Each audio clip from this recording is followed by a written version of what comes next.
Oh, geez. What was that? That was a Facebook page that Oh, it just loaded up. yelling at you? Started yelling at me. Yep. Beautiful. Beautiful. All right. 1,400 plus members on Facebook. Well done.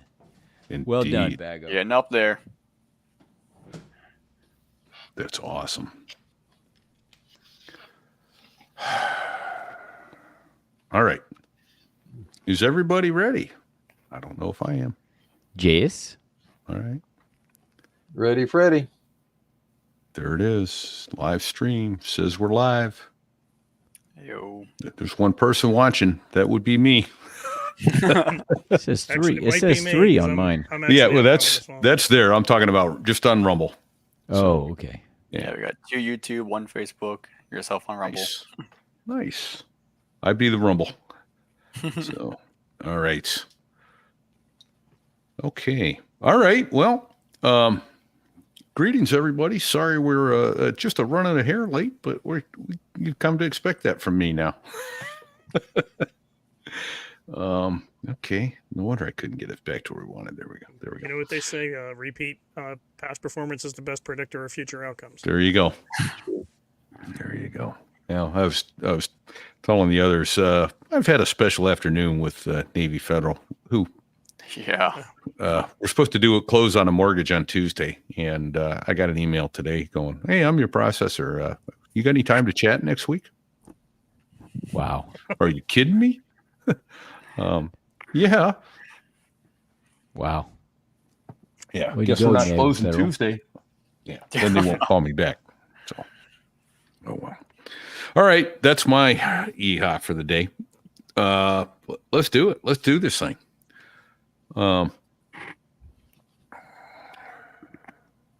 Big, can you see the notes? It should be in shared. Yeah. It's CC in shared. I'll see you guys on the side. All right. Thanks, Bago. Yes. I see them. You see them. All right. Here we go. I do. Oh, one other quick one. Make sure everybody can hear this.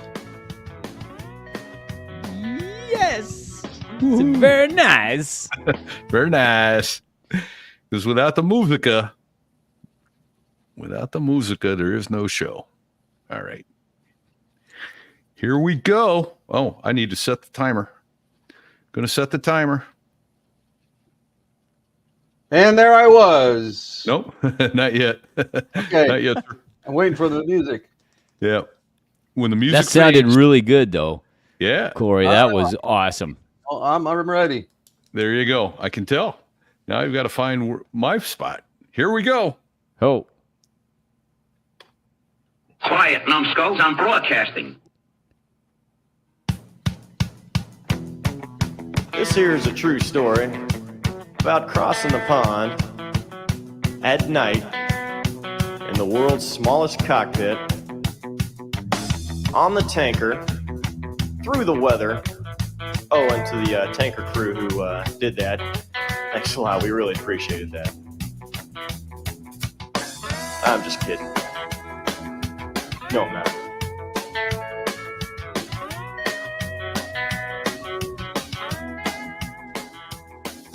Well, there I was crossing the pond, and you could see that I wasn't exactly fond.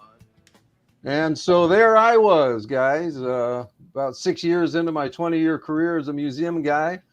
American Fighter Races Association is having this convention in San Diego that year, and we were playing host to some of the Germans that accepted the invitation to come across the pond. I'm up in the boardroom having lunch with General Gunther Rahl. He's doing a press interview over in the corner, and one of the reporters knew a little bit about Messerschmitts. And he said, General, I know you had a 37 millimeter cannon firing through your propeller hub. It was so long, the breech actually stuck into your cockpit. I'm wondering, General, when you were firing your cannon, did your cockpit fill with smoke? And Rahl kind of leans back a little bit, takes a bite out of his sandwich with a little bit of his thumb missing from an Allied bullet. He says, 9-9. When I was firing my cannons, the other guy's cockpit was filling up with smoke. And that is how great aviation tales begin. Oh, that's Gotta good. love it. Repeat here from New Hampshire tonight. Where's my co-host? I am in Kearney, Missouri. In your Just fighter outside bar. Kansas City, yes, in Fig's Fighter Bar. That was an awesome opener, my friend. Right? Wow. That's right up there. Yes, Love it. Love it. So that's CC, Corey Kroll, the curator of the San Diego Air Museum, right, sir? Correct. Yeah. outstanding. First came to us as a listener and joined us on our Facebook page, facebook.com/sothereiwas.us, where we have over 1,400 members and growing. So cool. So thank you so much. Saw some of your stories there and went, oh, we've got to chat with this gent. Oh yeah, And as you can tell, we're in for a fun little show here. So Oh, yeah. Yeah, we've got some interesting personalities and some good stories. And behind Brian Schul, I'm the second luckiest guy in the world. How about that? there you go. all right. And that was Punchy from episode 60 something, wasn't it? Yeah. 66, 67, somewhere in there. So, yeah. Good guy. So, tell us about how you became interested in aviation. Well, I got to blame Dad. He was a Atlas silo base activation guy. He was putting the birds in silos out in Kansas when I was little. Oh my. That led to a move to San Diego where they were making the Atlas, and I just always had pictures of the moon on my wall from the probes. I had posters of the universe, and I had a little GI Joe space capsule. I was just into airplanes and space, unbelievably. Dad took me to an air show in Merced when I was 9 years old, put a leather helmet and goggles on me, stuck me in the cockpit, and I went for my first biplane ride. He's got a good picture of that and pulls out every once in a while. Oh, that's awesome. Kind of got the bug then. Went to air shows. Yeah, there I am with my little goggles. Putting it up for the watchers. Yeah, about 20 years later, I was headed out to my first trap aboard the aircraft carrier, the Constellation. Somebody had canceled, and the boss said, "Hey, there's an empty seat. You want to go out and spend the night on an aircraft carrier?" And I'm like, "Is that a trick question?" Right. Yeah, roger that.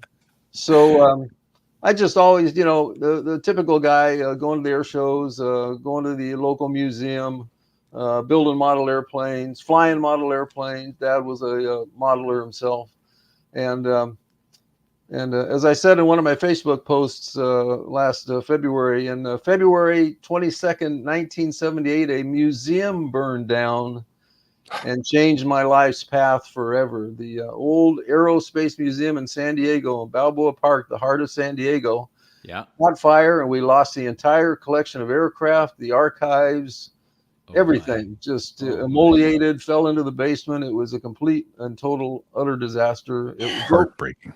Broke San Diego's heart. Broke San Diego's heart and mine. I went down there about a year and a half later when I heard they were hiring, and got interviewed and left with a job. Hey. But I later spoke to another friend of mine who went down there the morning after the fire. The building was still smoldering, and they were picking through trying to find if there was anything that survived the fire. And my friend went down there to see if he could help, and they already had a little trailer parked out front of the ruins with a handwritten sign on there saying Air Fund. That was going to be the fundraising arm of the museum. And he knocked on the door, and it was 9 o'clock in the morning, and a nice secretary lady named Marcia with a wonderful Southern accent opened the door and said, "Well, the fellow running the show is Zeke, and he stepped out for a few minutes, so he'll be back. Would you like to have some coffee out of our paper cup?" And Larry shrugged. He says, "Sure, I'll hang out." And sure enough, about 10 minutes later, in walks Zeke, good-looking, handsome, former Blue Angel Zeke, World War II ace Zeke, first president of the International Aerospace Hall of Fame, Zeke, just a real go-getter guy. And he's slapping his hands together, rubbing his hands together. He's giggling like a little girl. And he says, I just got $1 million matching grant. 9:15 in the morning. As long as we raise $1 million, they're going to match our $1 million. And so the museum was off and running. And that was Zeke to a T. What a guy. I love that guy. And the Zeke to whom you're referring is Zeke Cormier? Correct. World War II Hellcat ace. He was the leader of the Blue Angels back in the 50s for 2 seasons. He transitioned the Blues from the straight wing Panther to the swept wing Cougar jet. And he was also the guy who bumped the Blues up from a 4-member team to a 5-member team. He brought in a wingman of his from Korea and added him as a solo pilot. Later, they added the second solo pilot. But he did that to cut down on the dead time between passes, right? That's right. Exactly. Yeah, he said by the time the 4-plane Diamond flew around the valley, people were munching their popcorn and looking at their watches and wondering what's going to happen. So he put in the solo in just to come up, make some passes to keep people's attention. And then I think another season or two they added a second solo, bumped the team up to 6. But great guy. Zeke. He was my first boss. He took over the museum and was the interim director in 1980 when I showed up and got hired. But he had no interest in running a museum. He did not want a desk job. He did not want an administrative job. He says, I'm here to make money. So he got that Blue Angel number 5, and who just recently retired as a captain. And he said, Ed McKellar, and he says, Ed, how would you like to run a museum? And here's McKellar, just recently retired. And he says, Ed, he says, Zeke, I don't even know how to spell museum. And Zeke said, that's okay, Ed. Believe me, nobody down there knows how to spell it either. You'll be fine. Nice. So almost sounds like Tom Sawyer, No, you can't whitewash this fence. No, right. You can't run this museum. You'll love it. So McKellar took the reins back in 1980, same year I started, and he was there for 20 years. He retired from the museum in 2000, same year I did. So I've been gone for 24 years, so I'm not all that relevant down there anymore. But I was only 22 years old when I started that job in 1980. And that's outstanding. The World War II aces were young. The Moonwalkers, they were still in their 50s. It was a great time to build a museum from scratch. That's incredible. And talk about timing. You had excellent timing. Holy cow! It was awesome. So, so I told people, I said, when I was 11. We were on a cross-country road trip, and we stopped at Cape Canaveral. Dad had a few connections from the Atlas program that were going to give us a tour. And Neil Armstrong and Buzz had already landed on the moon and were on their way back. We were touring the vertical assembly building and with my dad's friend and my mom and me, and we're the only people in there without hard hats. And I see the Apollo 12 capsule on a gantry coming across the ceiling, getting ready to be mated onto the Saturn. And I'm like, I don't think we're supposed to be in here. But made an impression on me for sure. And I thought, well, I wonder if I'll meet an astronaut. I was a little naive. I was only 11 back then. And I said, maybe I'll meet an astronaut on this trip. I never did. But 11 years later, I started at the museum and, met all the astronauts, met all the test pilots, met all the aces. And it's almost like a Field of Dreams thing, if you build it, they will come. Yeah, that's really amazing. Yeah. Well, I can't wait to hear some of the things that you learned from these people in person. Yeah, not secondhand, but from from the source. Exactly. So I'm looking at the notes. Your first boss, that was Zeke. Yeah. He led you to meet Wally Schirra somehow. Yeah, Zeke ended up being neighbors with Wally, just a few houses down from a nice Tony San Diego neighborhood. And Sure. Wally settled in about 1980, or excuse me, about 1990 or so. And we had we had a donut-shaped building that was 100,000 square feet of exhibit space, and it had 32-foot high ceilings. So we had places to hang aircraft from the ceiling. So that's what I did for the first 10 years I was there. It was just me and the curator, two guys doing what we did. And we'd push airplanes around, we'd hang them from the ceiling, we'd dress mannequins, we'd fill showcases, whatever needed to be done for the day. And we started chronologically with the Wright brothers, Lilienthal, Cal Rogers, World War I. We worked our way around this donut-shaped building till we got to the space exhibit, which we finished about 1990, about the time Wally showed up. And we had live full-size replicas of the Mercury, Gemini, and Apollo capsules. And we nicknamed the space exhibit Wally World because the Animal House Vacation movie had just come out about that time, and everybody knew what Wally World meant. So, yeah, Zeke and Wally awesome. popped into the office one day, and I was still kind of starstruck. I wasn't used to seeing Wally around the museum much, but he and Zeke and their other neighbor, Phil Wood, the commanding officer of the Kitty Hawk aircraft carrier, they went in, all three of them, on a book, and they called it Wildcats to Tomcats because Zeke was in Wildcats. Wally flew fun stuff in Korea and space capsules, and then Phil flew Tomcats. So it was just a sexy little title, from Wildcats to Tomcats. And Wally's passing around books, and he said, "Yeah, we really wanted to call it The Tale of Three Hookers, but the publisher turned us down." So I stole one of the books, and I went around the corner to the color Xerox room, and about 5 minutes later, I came back with a beautiful, beautiful book cover that said "Tale of Three Hookers," and I thought Wally was just going to split a gut. He thought that was the thing. He said, "That's fantastic." He says, "How did you do that? And how many can I have?" And I said, "Wally, I'll make sure you leave here with a dozen book covers." And how many do you want? Oh, after that, he knew who I was and would stop in my office and say hi, and would autograph Life magazines for me, and that G.I. Joe space capsule I had, and that's incredible. Yeah, I was actually in his little sailboat when he and Zeke had a little regatta out on San Diego Bay. I was out there with Wally and his wife Joe, and believe me, I felt pretty damn special. That's huge. I mean, I can't even imagine that. That's surreal, right?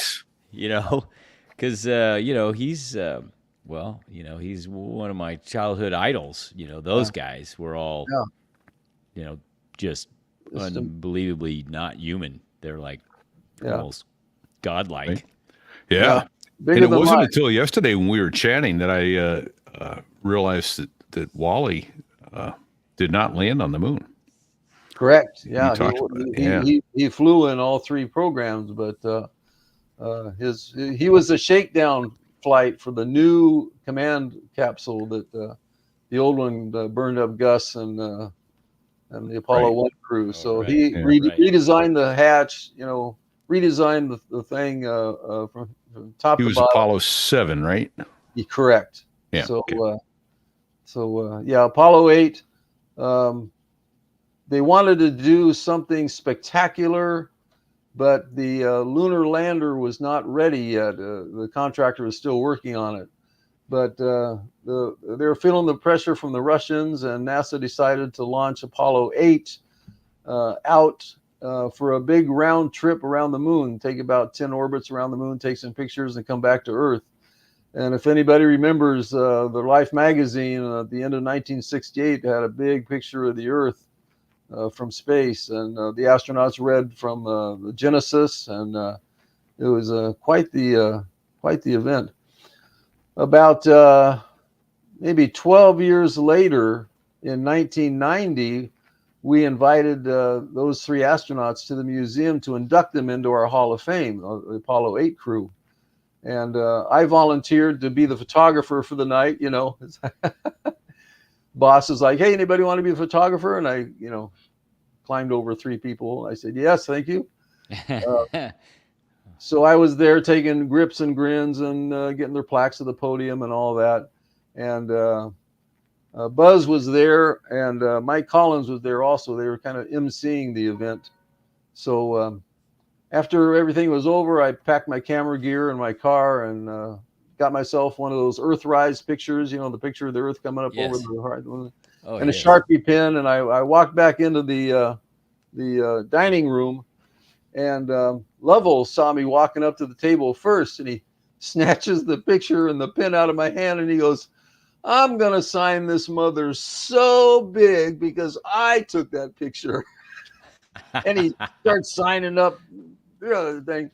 And Borman is like, "Oh, BS, Lovell, you didn't take that picture. You didn't even have film in your camera." He says, "I took that picture."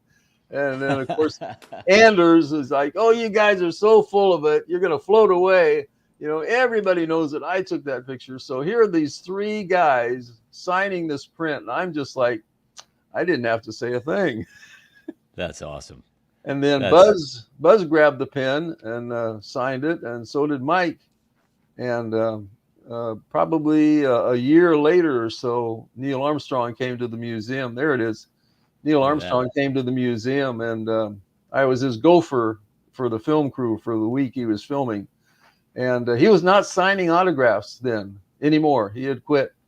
But I brought this print out, and I said, "Geez, I was kind of saving this for you. If you want to finish it off." And he just took it and signed it down the bottom. So I don't know about such things, but I think one piece that has the Apollo 8 and the Apollo 11 signatures on them is kind of a rare thing. What do you think? I think it's rare. Yeah. I think that's pretty awesome. Yeah. I think I did a good thing by volunteering to be the photographer that night. Yes. Oh, you did indeed. Yeah. That was an excellent tactical move, sir. Excellent. I think that print ran me $4, Yeah, it's probably worth at least $8 now. Oh, at it's least priceless. doubled. You can't put a price tag on that. No, you can't. Man. It's priceless. No way. It is priceless. It is priceless. But it's just one of those, pinch me moments where you just go, "Wow, did that just happen?" Right. You said Buzz. I know you are talking about Buzz Aldrin, right? Correct. Yes. Yeah. I have to ask this because my wife throws this at me all the time. Okay. And you triggered it when you said Buzz. So she showed me some interview tape that was taken years and years ago of Buzz, and somebody asked him about the walking on the moon, and he laughed and said, we were never there. It was all Hollywood. What is your take on all that? Because I'm not a believer in this conspiracy thing. Yeah, I don't know that interview or what Buzz had up his sleeve. I did see the one where somebody accosted him outside of a hotel and got a nice right uppercut to the jaw for his trouble.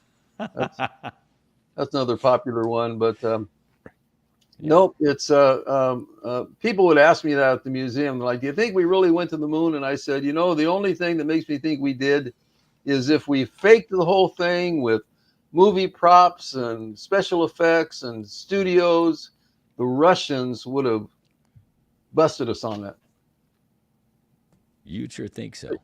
They would have. They would have blown it. They would have had a shred of it. Point. They would have blown it right up in our face, and use it as the big bullet in the Cold War. And no, the guys were really out there, and it was very, very, very hard to do. If you think about it, the computers that they were using, took up rooms, which now this cell phone I have in my hand has more computing power than right. And so they were still using slide rules and really, really, truly amazing. And the other question I get at the museum is, well, if we really went to the moon, how come we haven't gone back since 1972? And I would keep a couple of props handy. I'd keep like a frisbee and a ping pong ball handy, and I'd say, now the frisbee is about the diameter of the Earth. The ping pong ball is about the size of the moon. I'm going to hold the moon here. You take the Earth out. You think how far away the Earth should be. And they'd go out 7 or 8, 9 feet or something like that. And I'd go further, and they'd back up a little further and further, and now they're having trouble seeing the ping pong ball. And I said, you need to go out 18 and a half feet. Now look at how far away the moon is. Right. Yeah, it's not just around the corner. It's hard way the hell to out get there. to. Hard to get to. But anyhow. Hey, did all those guys have a good sense of humor? Absolutely. They're, you know, fighter pilot, what do they call it? Gallows humor? Gallows humor, exactly. Right, yeah. A lot of the guys have been, you know, this close to death and cheated it. And it puts a certain swagger in your walk and a little bravado in your talk. And yeah, the guys were great. I would see Wally the most of all the astronauts, but just the cracks they would make, and Wally thought that Buzz was just a little too much of a media whore, chasing the camera, chasing the microphone, going on Dancing with the Stars, and doing whatever he could to get his face on the. Hopefully he'll chase our microphone. We would love to chat with him. That would be awesome, and he would talk your ear off, absolutely. But I could live with that. But Wally shook his head and he said, "You know, Buzz would show up to the opening of an envelope." Yes, Wally. Yes, that's true. But yeah, gotcha. Buzz showed up at the museum a couple of times with a box full of books and no advance warning, and plopped down in a chair and expected to sell through. But you know, you need to give us a little bit of advance warning so we can do some social media and get some people there for you. But he was a little bit of a loose cannon, all one-man show. So, Corey, talk about I'm looking at the note that says work with Neil Armstrong and his film crew for a week for his TV show. I don't remember a Neil Armstrong TV show. Yeah, it was called First Flights. It was on cable. Okay. And I first got wind of it that you know, the boss, he would throw me these Easter eggs every once in a while, like you know, hey, you want to go out to the aircraft carrier for the night? Jimmy Doolittle showing up at our back door. Would you walk him through the basement and up to my office? And so one day he flops out. Yeah, Doolittle? What? Yeah, you said that so flippantly. I said, wait a minute. Did he say Jimmy Doolittle? Jimmy Doolittle. Okay, we'll come back to that. And he said, Armstrong's coming to the museum with the film crew for a week, and here's the instructions from the producers. There it is. He says, don't by any means ask him anything about going to the moon, One Small Step, Apollo 11, nothing. He does not want to talk about the moon at all. He will pack up his camera and his film crew, and he will leave. No pressure. Do not let people hound him, ask him questions, anything like that. So that's my job. I'm the gopher. I'm getting the man lift for the camera. I'm getting the extension cords. I'm getting sandbags to weight things down, and I'm helping him up onto the Wright Brothers exhibit. If you have a picture of the Wright Brothers exhibit there, we tilted the storyboards to make them easy to read, but we also made them difficult for somebody to climb into the exhibit and walk around the sands of Kitty Hawk with the Wright Flyer. But I helped Neil up there because it was a killer shot with this a camera descending from the ceiling and Neil, you know, looking up at it as it came down. It was a great shot for the show, but I'd have to hold the crowd back so they didn't get in the sound of the show. And then they'd say, okay, cut, you know, we're done shooting for a minute. We're going to rearrange the lights. And I'd let people by. And they'd say, who is that? And I say, it's nobody. We're just filming a commercial. You know, keep moving along, please. Move along. It'll be fine. Good on you. Yeah. Oh, I would not have wanted to do that in the age of social media and cell phones and things. Right. No way. It would have been all over. Yeah. All over. There would have been no stopping that. But a good guy, you know, if you want to talk about the X-15 he flew, you want to talk about his Gemini missions, he's good to go with that. You want to talk about him being a professor at the university, but do not mention anything about going to the moon. So I was good with that. Again, I'm standing next to Neil Armstrong and talking to Neil Armstrong. I'm taking Neil Armstrong out to my deli for lunch and sandwiches. How far was that? How far was that from the museum, Corey? Oh, like a mile and a half. All right. I lived about 2 miles from the museum, and it was a short drive over to the deli. And it was lunchtime, and it was crowded. And Neil's in like little Dockers and a member-only jacket. And he says, "So what's good around here?" And I said, "I like the Benny special. I think it was a pastrami and Swiss or something." He's like, "Okay, I'll have that." So I order my sandwich and give the guy my name. And Neil goes up to the counter and says, "I guess I'll have a Benny special too." And the guy says, "Your name?" And Neil kind of shrugged and looked around. He goes, "Neil." Nobody knew who he was. He didn't have a space helmet on, man. Yeah, nobody knows. He didn't have his little Apollo 11 logo on his shirt or nothing. So it was all good. We were all good. Safe. It was safe. It was safe. It's in a safe place. Yeah, that's great. But I'll tell you just a strange story that I haven't told much, but while I was helping Neil at the museum, of course, verboten anything about one small step or, right, or anything like that. Well, it came time for the end of the day shooting, and Neil had to get off that exhibit. And it was going to be difficult because of the way we had tilted the storyboards. We made it purposefully difficult to get on the exhibit and almost impossible to get off. So I took one of these wood and cast iron benches that we had sprinkled around the museum, and I pushed it over towards the edge, and for Neil to step off backwards onto the bench. Oh, and, no, I know what's coming. And I kind of put my hand up, in case I needed to steady him, and he stopped and he turned around. He's like, "Corey, don't touch me. Let me do it by myself." I said, "Okay, you got it." And I had my foot jammed against the slick floor and the bench so it didn't slide away. Yeah. And he started to put his foot back, and I looked like I was going to, and he says, "Corey, I'm serious. If you try to catch me, I'm going to fall."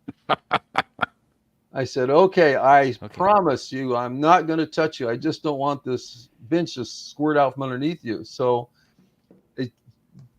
over backwards, he came over, hopped onto the bench, kind of steadied himself on the storyboard, and you guessed it, he did like a little hop backwards onto the museum floor, and we were done for the day. I missed it. But my subconscious realized what I had just seen, and I started to gray out. I started to get tunnel vision. I was going out, and I couldn't figure out why. And I sat down on the bench. I put my head between my legs until I feel like the blood coming back to my head. And I'm like, what was that? Do I need to eat a candy bar? Do I get my blood sugar up? I completely missed it. But that night, laying in bed, I'm rolling the day's events in my head, and that moment replayed in my mind, and I'm like, oh, I just witnessed the first man on the moon recreate his backward hop off of the landing pad down onto the That's what I missed, but my self-conscious was knocking me in the head and almost made me pass out from crazy. Like There's probably a medical name for that. I don't know what it is, but it was deja vu. Deja vu all over again. I bet Sticks will have it for us short order. Oh my gosh. Well, yeah, when people see something shocking and unbelievable and they start to pass out, now I kind of know what was going on in their head there. But just fascinating. And I eventually got the vasovagal event. Yeah.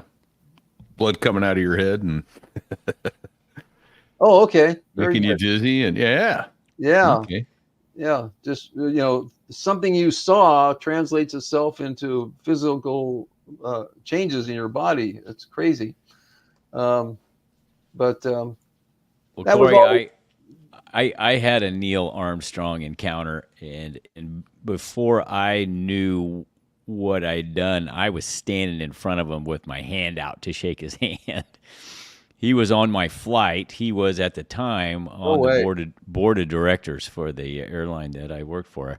And when I found out, I was sitting in the cockpit, and when the gate agent delivered the paperwork to the cockpit, I always kind of looked at the first class passengers, and 2 Delta said Neil Armstrong, and I looked at the gate agent, and the gate agent says, Neil Armstrong. And before I realized what I'd done, I was out standing in front of him with my hand out, and he shook my hand. Nice. Yeah. Nice. Arguably the most famous human that. Yeah. Right. In a lot of ways. Period. Yeah. Okay, Jimmy Doolittle sneaking in the servants' quarters, and you escorted him up through the bowels of what? So how does this happen? Just like it's a Tuesday, and they go, "Hey, go walk Jimmy Doolittle up to my office." Yeah, I had no idea we were having a VIP visitor that day, but evidently there was going to be a meet and greet with the director and some pictures taken, and I'm just down in the basement of my office, just doing something, some mediocre task, writing a graphic or doing something. And the intercom, from God rings at my elbow. And the boss says, "Hey, Jimmy Doolittle's arriving by limousine at our back door at 11 o'clock this morning. Would you bring him up through the restoration area and up the elevator to my office?" And again, I'm like, trick question, Yeah.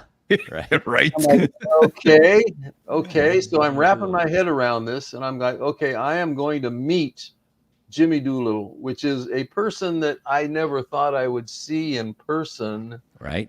No way. He was probably 91, 92 at that point. And I'm thinking, what am I going to say to Jimmy Doolittle? I'm going to have his undivided attention for at least 1 minute. What can I say that 1,000 other people haven't asked him already, right? Yeah. Yeah. Because Dick Rutan and Gina Yeager were here also, and after their Voyager flight, and Dick looked troubled just before the press conference started. And I said, what do you need? Do you need a glass of water? Everything. He says, no, I'm just trying to think of something different to say.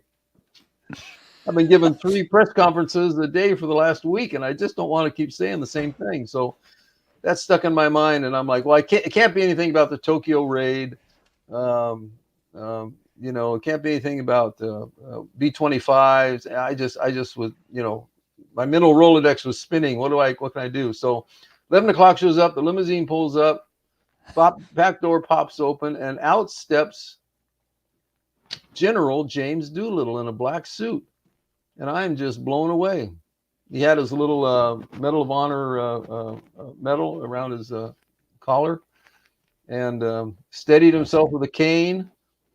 I offered my arm, and I welcomed him. I said I was going to, take him up to the director's office, and we walked slowly through the restoration shop. And we had 2 or 3 projects going on down there. I can't remember what they were, but I was showing them, over here's the F3F, here's the Howard Hughes H1, and of course I had already called the elevator, so it was there when we got in, and he kind of steadied himself on one corner and stuck his cane down on the floor so he wouldn't slip.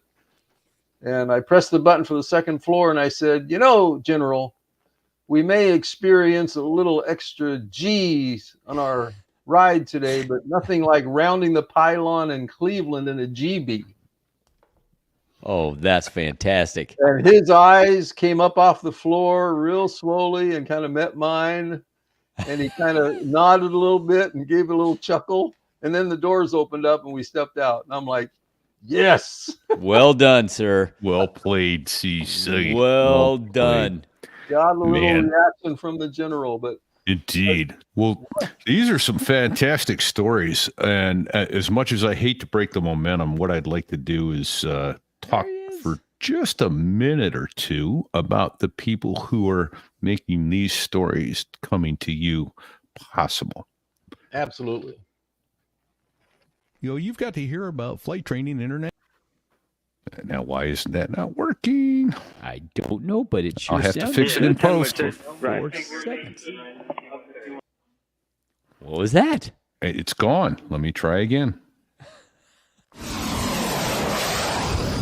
Greetings to all you future airline pilots. Repeat here from So There I Was. And if you've ever aspired to pilot a commercial jet, you've got to hear about Flight Training International. Since 1993, FTI has been the front line in transforming capable military pilots into world-class commercial aviators. What sets FTI apart? Well, first off, they're simulators. We're talking full-motion FAA-certified rigs that replicate everything from an A330 to a Boeing 777. These are the same simulators used by the big names in flying, Airbus, Boeing, you name it, ensuring you train under the most realistic conditions possible. FTI's story starts with its founders, all veterans who knew the struggles of transitioning to a commercial aviation job firsthand. They experienced the inefficiencies of the traditional path and decided to forge a new one, focusing exclusively on what it takes to pilot large airliners. No more underwhelming sessions in light twins. At FTI, you train in the big leagues.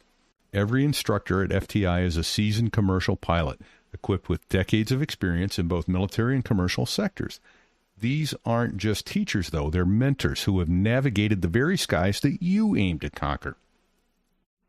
They understand the complexities of modern aircraft and global routes, ensuring that you're not just certified, but truly prepared for anything the job throws your way. And there's more. FTI's training programs are meticulously crafted to accommodate your schedule. Their courses are available via an innovative iPad app, allowing you to study anytime, anywhere.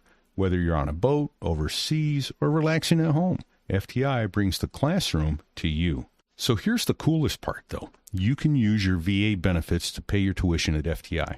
And if you mention So There I Was when you register, you'll receive $100 off your first course. Whether you're eyeing a type rating or the ATP certificate, FTI is your gateway to the big time. Visit FTIratings.com to start your journey.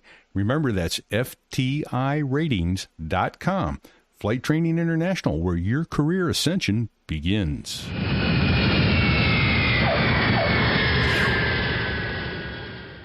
So was that impressive or what? I did that without even moving my lips. Greetings, dog. Oh, man, there we go. You just can't get enough of it. Yeah, got to do it again. Didn't even move my lips. Oh, man, that's awesome. So that was well played with General Doolittle. Very cool. Yeah. You, at another point, met another famous World War II it rhymes with Admiral Hirohito. Oh, well, that one too. Yeah, I was thinking of someone who brought Hirohito to our to us, brought him coming to us, but which was a gent who led the raid over Hiroshima in August of 45. Yeah, it was Mr. Paul Tibbets there. Yeah, yes. Yeah. I don't know. If you rounded up all the people on Earth that have been in arm's length of Neil Armstrong, General Doolittle, Paul Tibbets, and Hirohito, it's going to be probably count them on one. Count them on one podcast, and we're talking to them now. Crazy. Yeah, I was a 17-year-old freshman at UCSD, my first semester there, and I must have gotten word on a bulletin board or something, but Hirohito was making his first visit to the U.S. that week. He was hitting the East Coast, and he was going to finish up on the West Coast, and he was actually going to stop at the Scripps Institute of Oceanography. He fancied himself a bit of an amateur oceanographer. Really? Okay. I think on the East Coast, he visited the Woods Hole Institute. And so I said, I've got that stupid math class on Friday morning. I don't care about that. I'm going to ditch class and go down and see what Hirohito looks like. And there was a winding sidewalk that made its way from the curb to the front door. And people were lining the grass on either side of the sidewalk. And I joined them. And didn't have to wait long. A limousine pulled up, and the Emperor's party got out, and he was wearing a little fedora hat and shuffling along pretty good. But the applause started as he exited the car and started making his way towards the front door, and it grew as he walked. More and more people joined with the applause, and he looked up from underneath the brim of his hat, and our eyes just briefly met, and he looked a little embarrassed. He looked a little like, oh no, I just want to get in here and not be embarrassed like this, but walked on by in the front door. The front door is closed, and I said, well, I got to get back to class. But it was just a brush with history, and I was 17. Who knew I was going to have a career in museums? Nobody. Yeah. But I just love history and the people who make it, and that was a like I said, just a brush with the history you're not going to get anywhere else. That was amazing. No. Lucky me. No, that is awesome. Crazy. That was awesome. Yeah. Well, but back briefly then to Paul Tibbets. We have a mutual friend who passed after last year on our show. Who he also ran into Paul Tibbets. Correct. Right? He told me, yeah. I ran into Paul at an air show somewhere where he was at a booth and autographing his book, and got to chat with him for a few minutes. Not a long time. There are people in line, but you want to chat him up. I framed up his autograph with some his service ribbons and a picture of him standing outside the plane, and it made a nice little presentation piece with it. And I'm sitting, I guess probably at an air show booth in Reno or something, chatting with my buddy Punchy, and I'm telling him about some of these people I'd met, Doolittle and General Benjamin Davis, the Tuskegee Airman guy, and Paul Tibbets. And Brian flops out. I was still flying A-10s out of Davis-Monthan and came back from a training mission, and it was just hot out and I was beat, and I came up to the flight line, and there was a bench and some old guy was sitting on the bench, and I just flopped down just to get a little bit of breeze before I went and got changed. And I looked down at the end of the field, and they were towing a B-29 across the road from the Pima County Air Museum. They had the gates open, and they were towing the B-29 over to the runway. It looked like they were going to do some kind of an advertisement or photo shoot. And this guy's like, oh, you fly A-10s? And Brian's like, yeah, so many years, and flew A-7s before that. And I said, what are you doing here? And he says, well, I'm going to have my picture taken with that plane there. I'm Colonel Tibbets. We're like, you're kidding me. You just flopped down next to the guy. I was beside myself. I'm like, you are so lucky, man. You are in the right place at the right time. That's for sure. Wow. Yeah. Yeah. And so his grandson is a friend of mine, and that's awesome. Yeah, we got to chatting about the tactics of that.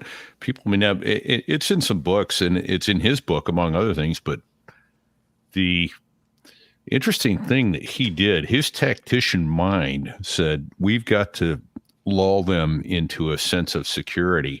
And so he's the one that said, we're going to fly B-29s over Japan every day.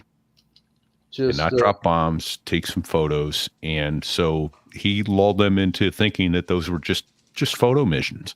So when it came time to drop Little Boy and Fat Man, it was there was no fighter resistance. Yeah, nobody came up to ward them off. They were probably just a weather plane or photo reconnaissance, something. Yeah. Yeah.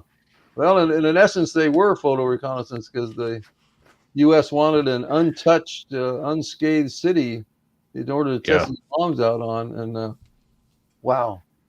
Well, they had that. Man, quite the flash photography that day. Whoa. Yeah. Yeah. I was. Well, what's the matter, Fig? Too soon? Too soon. I don't know. I feel like you were with us, a group of us that went up there and went through Peace Park there at Hiroshima. Yeah. That was something. Very somber place. Yes. But they still have the cranes to this day, the paper cranes all folded by the millions. It's well worth the visit to go to the Hiroshima Peace Park. So yeah. And we were talking again at a booth. Well, the evolution of me and Punchy basically started off as a vendor and a salesman. He got this book, and I read it, and I needed to meet the guy who wrote this thing. And I wrote up a nice story for the paper. When he passed, the paper asked me for 600 words, and I said, "Geez, I could give you 6,000 words." Right. I wrote this article, and Sierra Hotel Aeronautics picked it up and posted it on their website. So nice. It's the story of how we met, and Brian would come down to my museum and would go into the theater and put on a little slideshow, a little dog and pony show to get people salivating about the book, and then we'd go out in the. And was this Sled Driver? His book, Sled Driver. The original Sled Driver. Okay.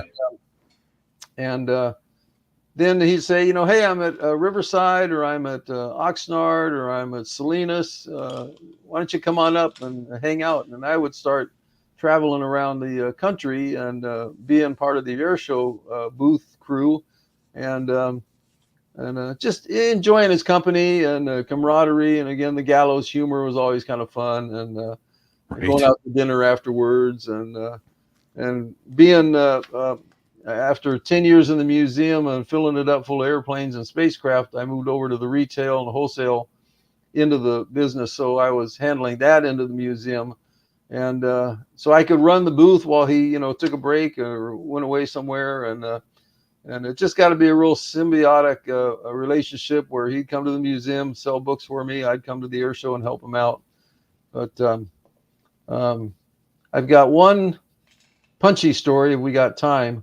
Oh yeah, we got time.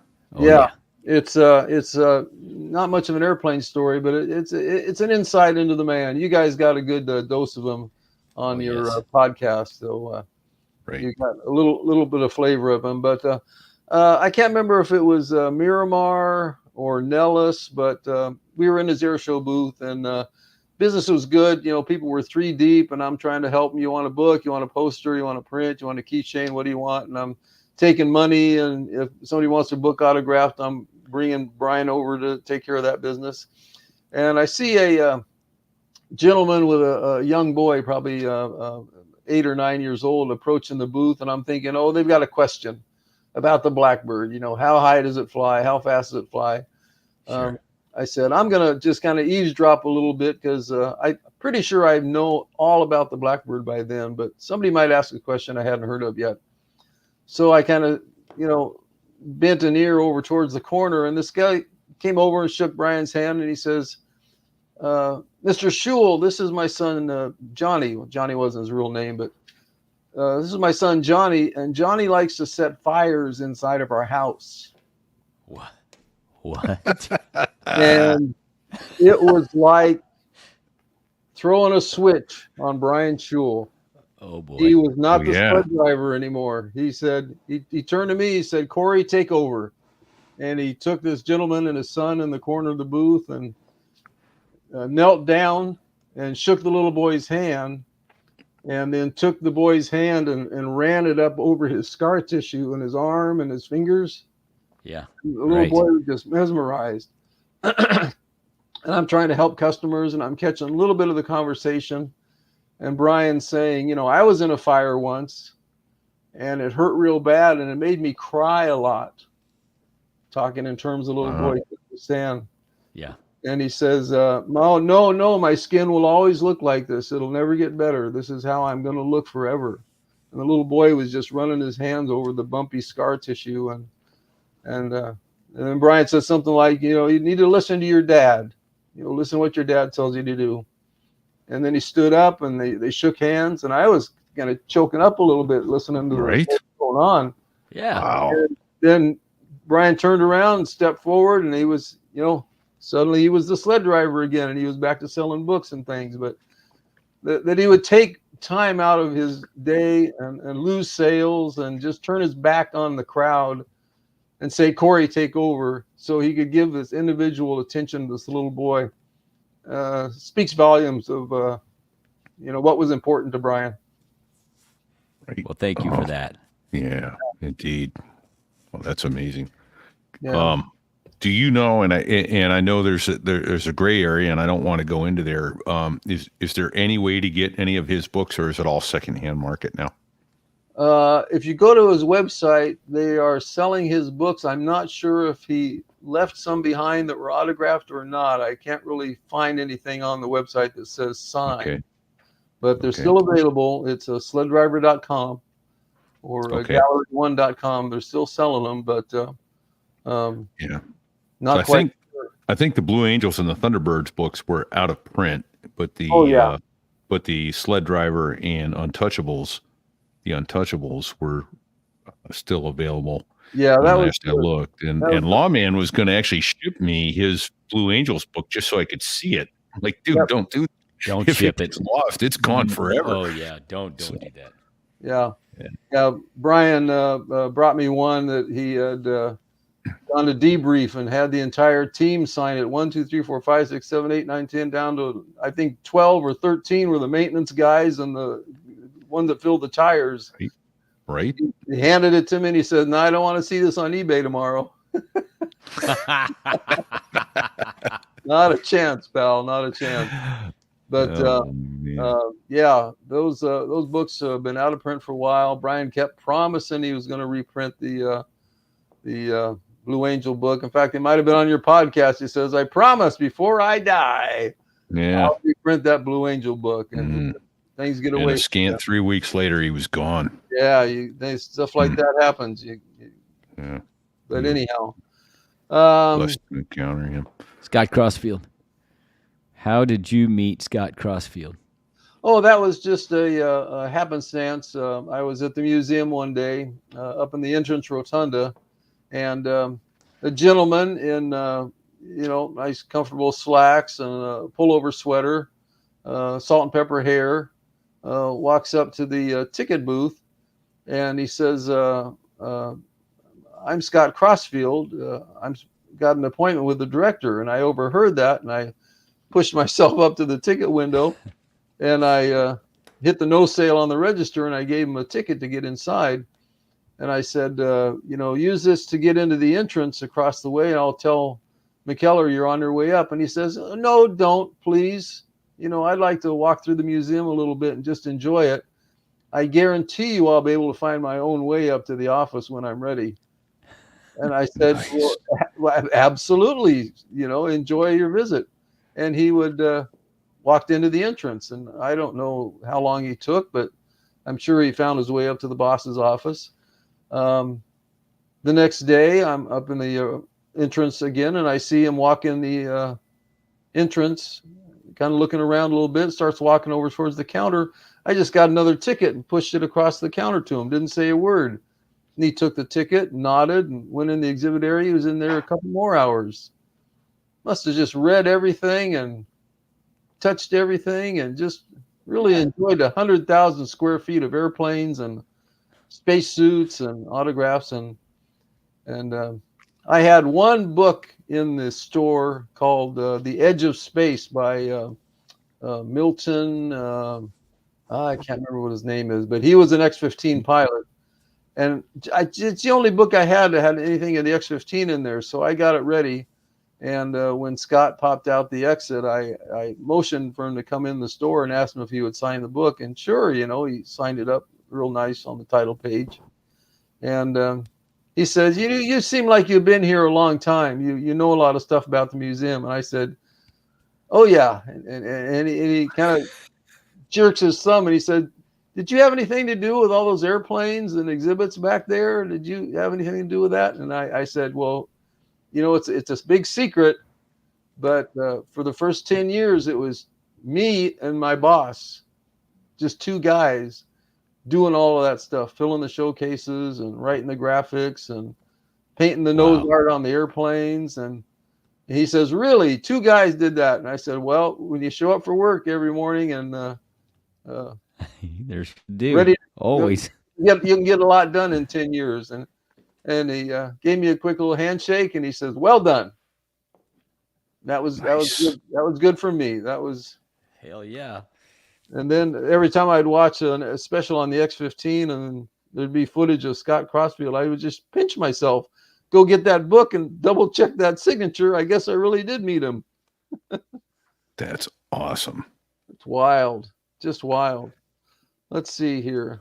Yeah, I've got a picture of me and my boss outside the elevator. If you put that on your website, he was another great guy, like a second father. He was a retired lieutenant in the Navy, and he really wasn't that interested in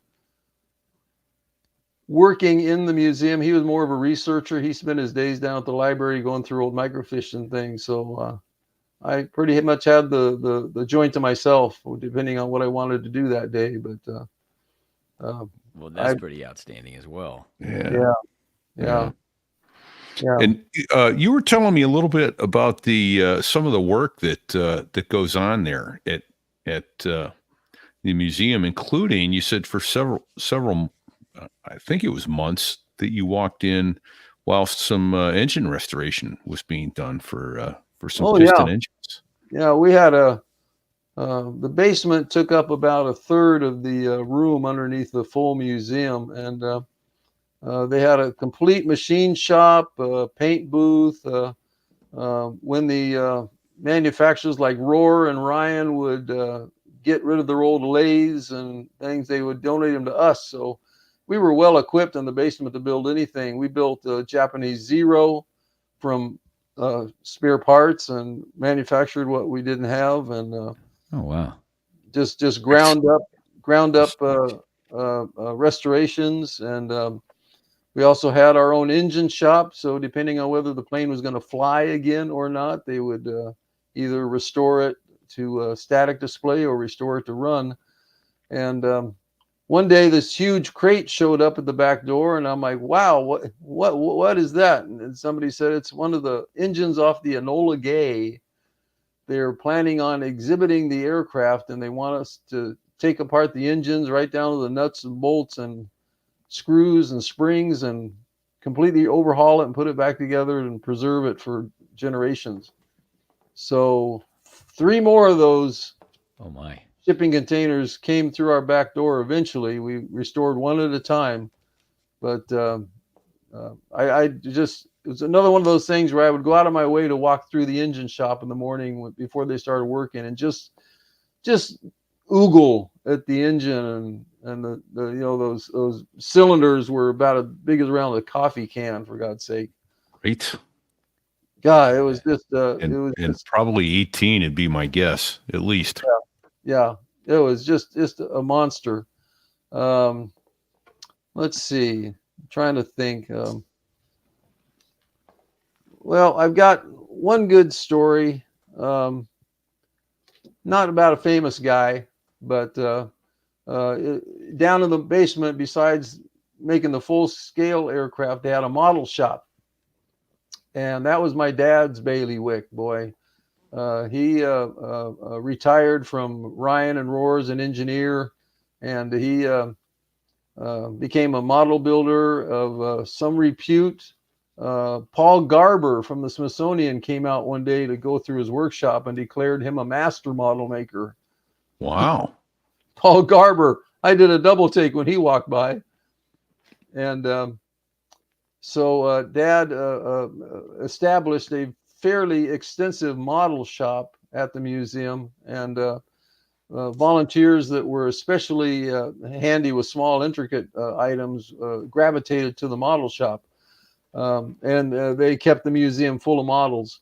So one day, a man and his wife came in, and the man was having difficult speaking and was evidently having some trouble. And his wife introduced him as Joseph Winkler. He had had a stroke recently and was trying to recover from it.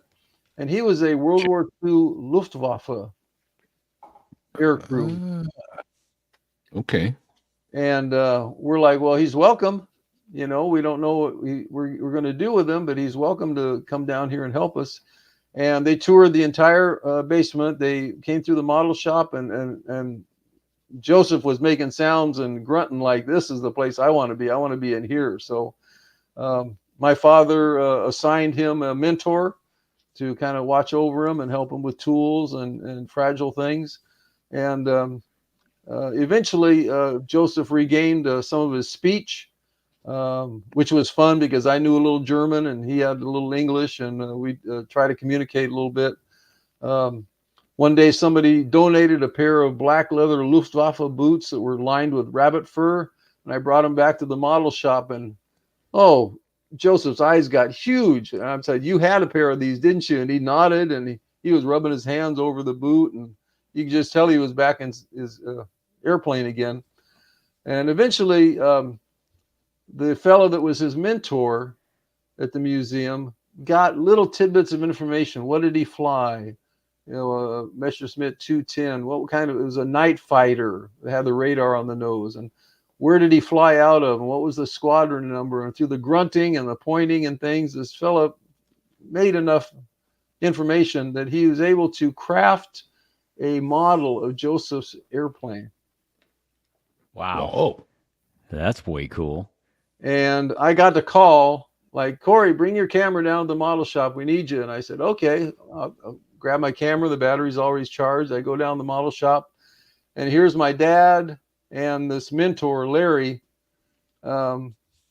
Joseph has no idea what's going on, but we called his wife, Ada, into the model shop. She would pick him up at the end of every day. And we also had the president of the museum down there. And I said, oh, something's going on if the president's down here. And Larry said a few words and took this model that was in a plastic showcase and handed it to Joseph. And all you could hear was the click of my shutter. Wow. Fantastic. And I said, you know, I think you guys are building a lot more than models down here. Right. That's great. wow. Yeah. Not a big story, not a famous guy, but a lot of that happened down there at the museum. It had a big heart, and everybody was a volunteer. So, you know, you knew they wanted to be there. And Right. even on And how long were you at the museum? I was there 20 years. 20 years, 1980 to 2000. To 2000. That's right. You said that earlier. Okay. Like I said, it was ridiculous that it was just a great timing because I was 22 when I started, 42 when I left. The astronauts were, the astronauts had been on the moon like 8 years before that. So astronauts were still in their 40s and 50s and coming to our golf tournaments and coming to our silent auctions. And the guys that showed up at the America's Fighter Race Association, I mentioned during the opening, they had in San Diego, there were about 200 guys sitting at tables having dinner at the Town and Country.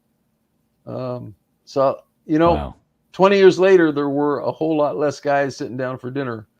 Oh, so yeah. my timing was exquisite. Access to Mercury, Gemini, Apollo guys, World War II aces. It's fantastic. I'm so jealous. You know, everything that aviation history books were written about. Yes. Right? You know, aerospace history books were written about. You talk to these people. Yeah. All right. Will you tell a funny story of Zeke being at one of your father's National Society of Aerospace Professionals black tie dinner in his dress whites? Yeah.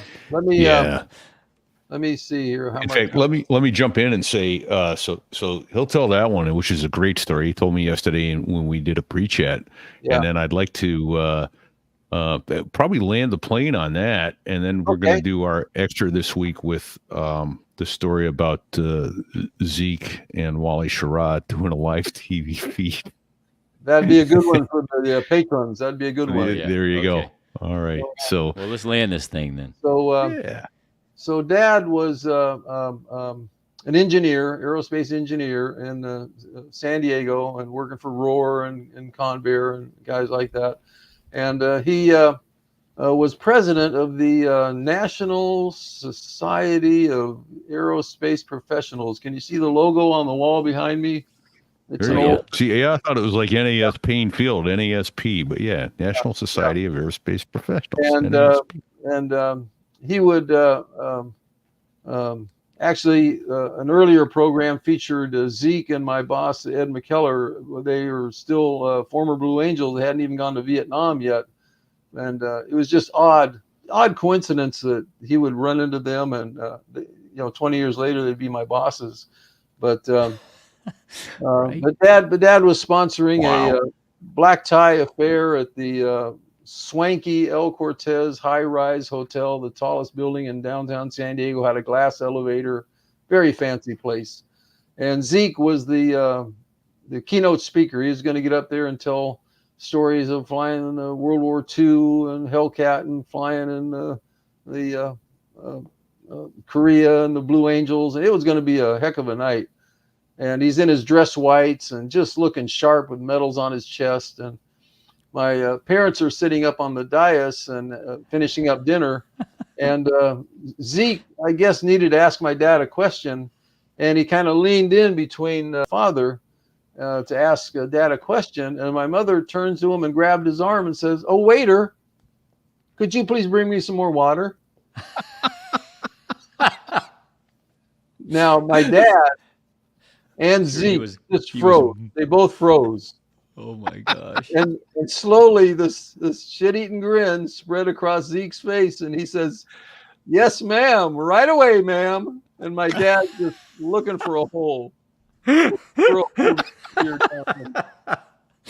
my mom's like, what? And my dad's like, "Never mind, Ruby, never mind." Yeah. And Zeke comes back within about a minute, and he's got a pitcher of water, and he's draped a towel over his arm. Of course he did. Yes, he did. And he leans in between my dad and my mother, and he tops off her water, and she's like, "Oh, thank you so much." And he's like, "My pleasure, ma'am." And my dad is just like, "Oh, I'm never going to hear the end of this." Zeke puts the water down, and the next minute or so, introduce the keynote speaker of the evening, Commander Zeke Cormier of the Blue Angels, and he steps up to the microphone, and guess whose turn it was to look for a hole? Yeah, right. Mom was just like, "Oh no, Mama can't get small enough." No. Well, he was a good sport about it, and that just neat. shows his character. Right. He wasn't so full of himself that he couldn't have a little fun with the. Funny guy. Yeah, I'll have a little extra story for you guys after the close, but that'll be fun and well worth it. And for anybody who wants to hear it, come on over to thereiwas.us/Patreon and join up there, and you can get our extra content that we do every week for the folks who go out of their way and throw their hard-earned money in our direction to keep these stories coming to every one of you. And if you can't afford it, that's okay. What you can do, though, is share this show. Tell everybody about the podcast so that the audience continues to grow. We're over 1,400 strong on our Facebook page now and growing. Keep getting those listeners coming in, because the more we grow, the more good stories we get, more people coming in. So, but thank you for those wonderful stories. And we also I had a horrible time for 20 years. You can tell it was just right. Yeah. It was a terrible job having to get up and go down to that office. Struggle every day to have to go to work. Yeah, Someone had to do it. That's right. Well, you're the perfect person. Yeah. And also thank you to all of those who have served, and the veterans who have sacrificed so much, and their families who sacrificed so much so that we can have the freedoms we have. We're deeply, deeply grateful to you.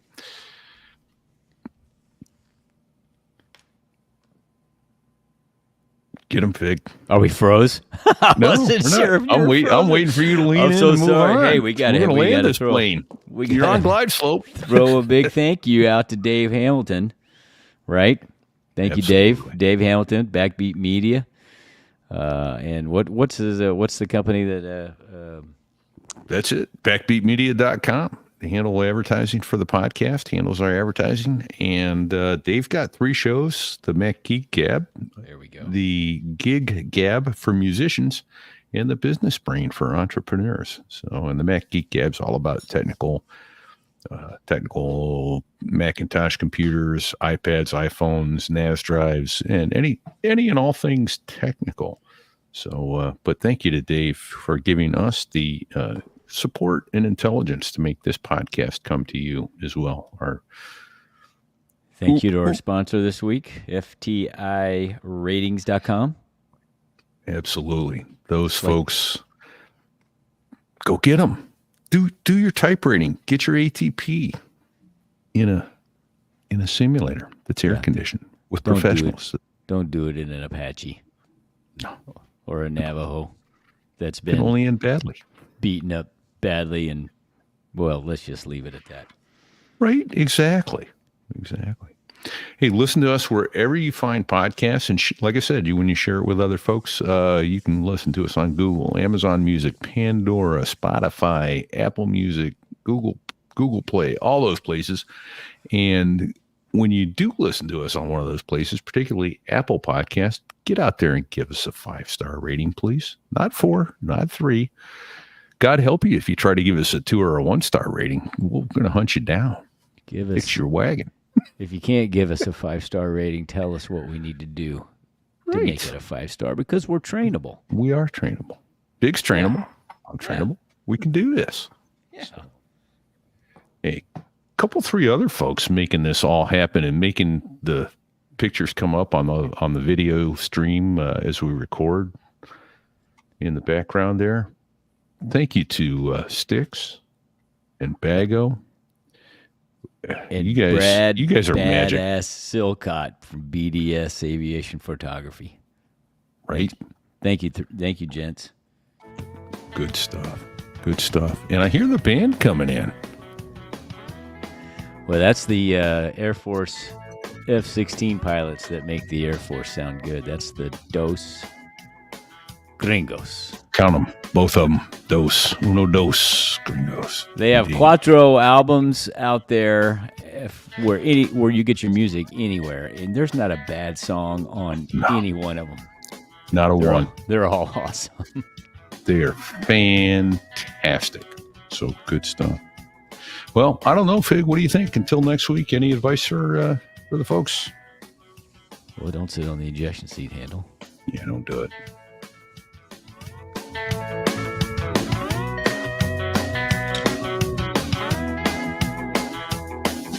Well, there I was, crossing the pond, and you could see that I wasn't exactly fond of all the shit I was wearing on that day. Now an F-16 is cramped enough, but it's even worse with all that stuff supposed to save your life. But we knew there was no way. 'Cause when you're going down the North Atlantic, man, it's over. It's what? He said it's over. Oh. Sorry, folks, park's closed. The moose out front should have told you. The moose out front should have told you, damn it. That's right. And we are out. That's it. Wally World is closed. Well, that was a fun show. Thank you so much. So, look at you. Yeah. I'm sporting my swag from BDS Aviation, baby. Right? There you go. Put it up again there, Fig, in the big screen. There you go. Colonel Clink. Let me tell you something. I know nothing. Haven't you been to London before? Only at night.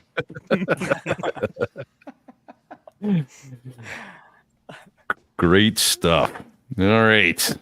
Wow, that was fantastic.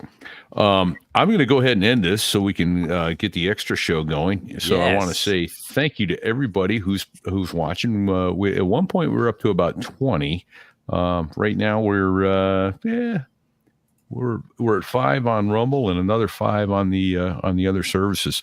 So thank you all for joining us. I hope you had as much fun as we did. This was great. So yeah. Corey's got some great stories. Gold. Pure gold, Corey. Thank you. Baby. So, Gold. all right. Here we go. And end the stream. Good night, everybody. Take care. God bless. Don't sit on the ejection seat handle. Don't do it. And check. Oh, wait a minute. Comments. Going to check the comments. Thank you. Oh, that was it. That's all the comments are. We're out of here. Ray. Check 6. Thanks, Ray.